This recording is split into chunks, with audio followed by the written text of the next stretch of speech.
আসসালামু আলাইকুম, hello everyone. Basically আজকে যে ভিডিওটা আমি করছি সেটা হলো খুব গুরুত্বপূর্ণ একটা বিষয়। অনেকে আমাকে আমার ফেসবুকে, আমার হোয়াটসঅ্যাপে, আমার ইউটিউবে নক করেন সব সময় বা মেসেজ করেন, অনেকে ইমেলও করেছেন যে আমার মোটরসাইকেলের লাইসেন্স আছে, আমি হালকা লাইসেন্স করতে পারবো কিনা। এছাড়া আরও গুরুত্বপূর্ণ একটা বিষয়, সেটা হলো অনেকের মানে হালকা লাইসেন্স আছে কিন্তু মোটরসাইকেল নাই। বিশেষ করে প্রবাসী ভাইরা অনেক সময় এই প্রশ্নটা করে যে আমার হালকা লাইসেন্স আছে, সো আমি দেশে গেলে মোটরসাইকেল অ্যাড করতে পারবো কিনা বা চালাতে পারবো কিনা। তো এই প্রশ্নের উত্তর আমি দেওয়ার আগে আমার এক ছোটো ভাই, এখানে কুড়িগ্রামের স্থানীয় ছোটো ভাই, বেগম রোকেয়া বিশ্ববিদ্যালয়ের স্টুডেন্ট, সে আমার কাছে এই বিষয়টা সলিউশনের জন্য এসেছিল। তো ও অলরেডি সলিউশন করে ফেলেছে। তো আমরা এখন শুনবো তার মুখেই। সাথে আমার আমার বন্ধু আছে, সেও বেগম রোকেয়া ইউনিভার্সিটির বন্ধু, আমার 8-10-এর।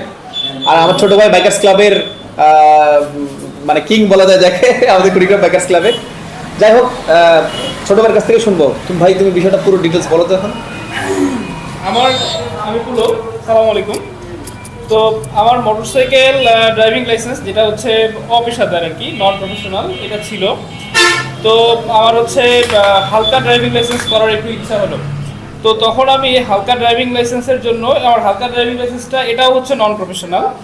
তো হালকা ড্রাইভিং লাইসেন্সের জন্য আমাকে প্রথমত হচ্ছে একটা ফি জমা দিয়ে, লার্নার ফি যেটা আর কি, লার্নার ফি জমা দিয়ে আমি লার্নারটা করি। লার্নার করার পর লার্নারটা ম্যাচিউর হওয়ার প্রায় 2-3 মাস পরে পরীক্ষাটা হয়।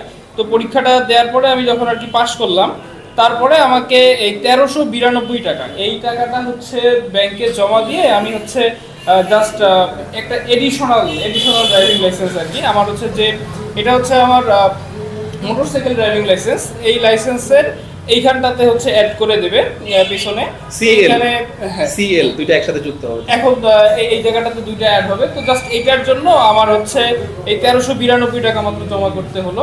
এর মাধ্যমে আমি আর কি দুইটাই একসাথে একটা ড্রাইভিং লাইসেন্স পাবো আমি, যেটাতে আমি দুইটা বাহনই চালাতে পারবো আর কি।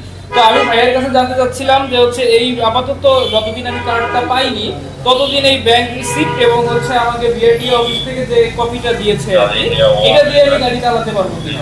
তো ভাইয়া আমাকে বললেন যে হ্যাঁ, আমি ডেফিনেটলি চালাতে পারবো। এই জন্য ভাইয়াকে ধন্যবাদ। আচ্ছা, খুব সুন্দর একটা মানে গুরুত্বপূর্ণ মেসেজ দিলা তুমি সবাইকে। একটু কাছে নিয়ে আসো। যাই হোক, ছোটো ভাই, মানে আমার অ্যামাউন্টটা জানা ছিল না, 1392 টাকা যে এডিশনাল চার্জ দিতে হয় এটা আমার জানা ছিল না। ওকে বিশেষ করে ধন্যবাদ। ও যদিও আমার কাছে সলিউশনের জন্য এসেছিল, কিন্তু সলিউশন সে নিজেই করে ফেলেছে অলরেডি। তো ব্যাপারটা এরকম যে যাদের মোটরসাইকেলের লাইসেন্স আছে কিংবা যাদের হালকা লাইসেন্স আছে, যদি আপনারা অ্যাড করতে চান, সেক্ষেত্রে ছোটো ভাই যে প্রসেস বললো ঠিক সেই প্রসেসেই করবেন আপনারা।